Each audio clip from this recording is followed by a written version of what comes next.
रूप जो है 1858 में जो एक भारत सरकार अधिनियम बना, उस भारत सरकार अधिनियम के तहत कल 3 बिंदुओं पर हमने प्रकाश डाल दिया था, 2 बिंदु और बाकी था। तो इस 1858 के भारत सरकार अधिनियम का चौथा बिंदु क्या था, तो चौथा बिंदु पर हम प्रकाश आज डालेंगे। चाहे जो हमारे विद्यार्थी हों, इसको जो पढ़ते होंगे तो इसको ध्यान रखना है, याद करना है, समझना है, रिसर्च करना है, इसका प्रभाव भारत पर समझना है, बुझना है। आईएएस और पीसीएस की परीक्षाओं में भी इससे सवाल हमेशा रूप बदल बदल करके आते हैं। तो आइए देखिए चौथा बिंदु 1858 के भारत सरकार अधिनियम का क्या था। भारत सचिव, जो भारत में एक सचिव का पद सृजित किया गया था, भारत सचिव को सहायता करने के लिए, भारत सचिव को सहायता करने के लिए भारत सचिव को सहायता करने के लिए 15 सदस्यों वाली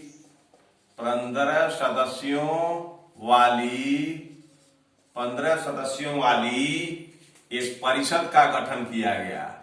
एक परिषद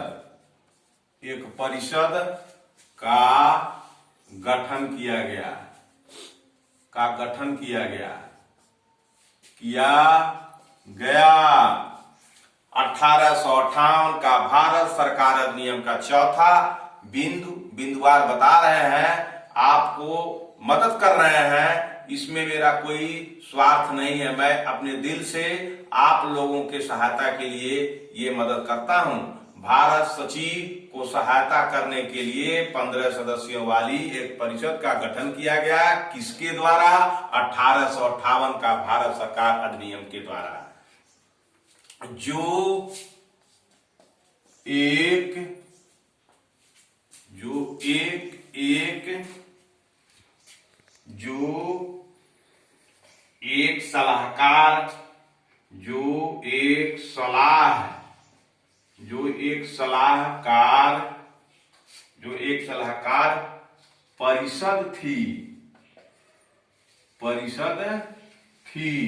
जो एक सलाहकार परिषद थी, परिषद का अध्यक्ष भारत का राज्य सचिव को बनाया गया था। इस परिषद का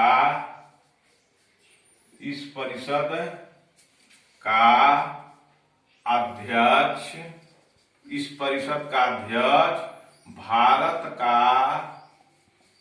भारत का राज्य सचिव जो है, भारत के राज्य सचिव को बनाया गया। यह जब 1858 का अधिनियम बना, भारत सरकार अधिनियम जिसको जाना जाता है, इस अधिनियम के तहत चौथे बिंदु की बात यह थी कि भारत सचिव को सहायता करने के लिए 15 सदस्यों वाली एक परिषद का गठन किया गया, जो एक सलाहकार परिषद थी। यह परिषद वो भारत सरकार अधिनियम के तहत जो राज्य सचिव होते थे उनको ही सहायता पहुंचाती थी। इस परिषद का जो अध्यक्ष जो होता था, वही जो है राज्य सचिव ही होता था। उसको जो है इस परिषद का अध्यक्ष बना दिया गया। ये चौथा बिंदु है। और पांचवा बिंदु पर आइए कि जो है 1858 का बिंदुवार जो है तथ्य पांचवा क्या था, बिंदुवार तथ्य पांचवा क्या था। अब बिंदुवार तथ्य पांचवा पर आइए क्या था। 1858 के तहत, इस कानून के तहत भारत सचिव को, किस कानून के तहत? 1858 के कानून के तहत, 1858 के कानून के तहत, 1858 के कानून के तहत भारत सचिव के परिषद के तहत भारत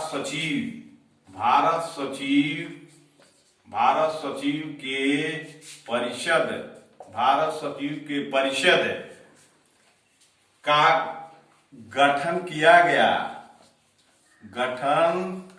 किया गया, गठन किया गया, जो एक निगमित निकाय थी, जो एक निगमित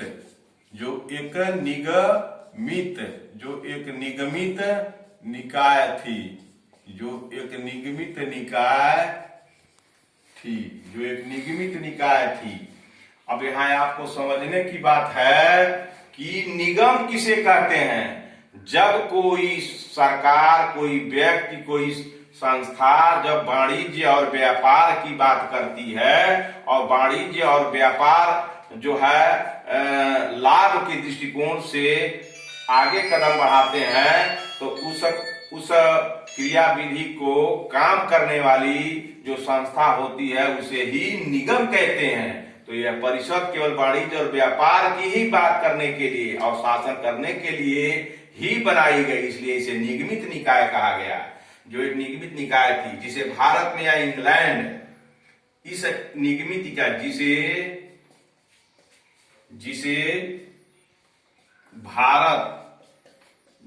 जिसे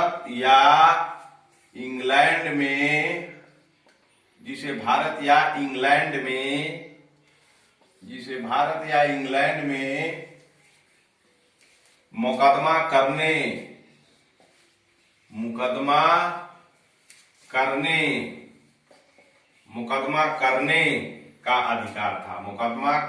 का अधिकार था। किसको? इस परिषद को।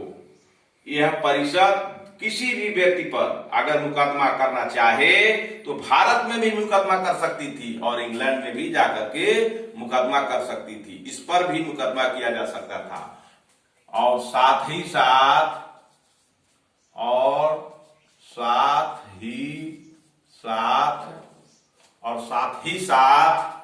इस निगम पर भी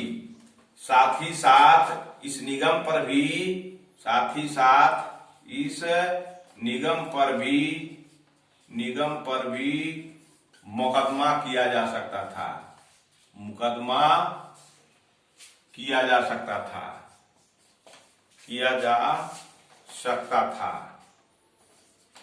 यानी कहने का मतलब यह है कि विदेशियों ने, इंग्लैंड ने जब भारत में स्वतंत्रता संग्राम छिड़ा तो उसके बाद 1858 का भारत सरकार अधिनियम बनाया। इस अधिनियम के तहत पांचवा बिंदु है कि 1858 के कानून के तहत भारत सचिव के परिषद का गठन किया गया, जो एक निगमित निकाय थी और जिसे भारत या इंग्लैंड में मुकदमा करने का अधिकार था और साथ ही साथ निगम पर भी मुकदमा किया जा सकता था। इस एक्ट में, इस अधिनियम में बातें थी। 1858 के कानून का प्रमुख उद्देश्य 1858 के कानून का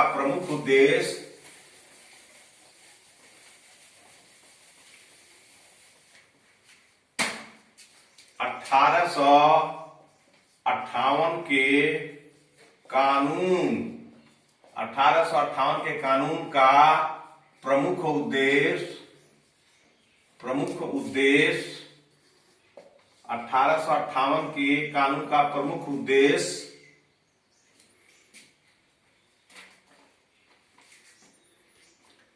प्रशासनिक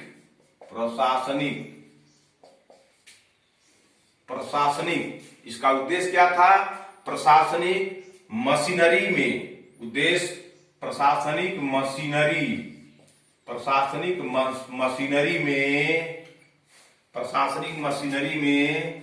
सुधार करना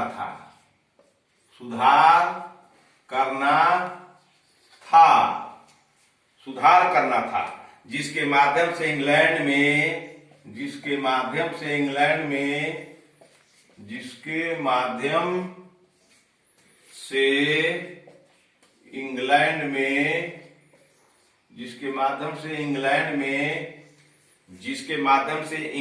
में भारतीय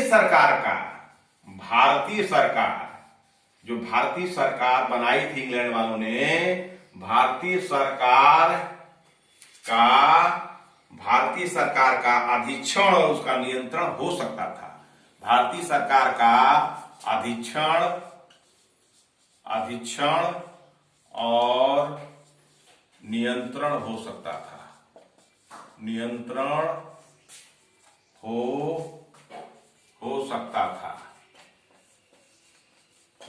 था। इसने भारत के शासन प्रणाली में कोई विशेष परिवर्तन नहीं किया। इसने भारत के शासन प्रणाली में, इसने भारत के शासन प्रणाली में कोई विशेष परिवर्तन नहीं किया, कोई विशेष परिवर्तन नहीं किया। अब समझने की बात है कि 1858 का भारत सरकार अधिनियम का 5वां बिंदु यह था, इसमें यह समाहित था कि 1858 के कानून का प्रमुख उद्देश्य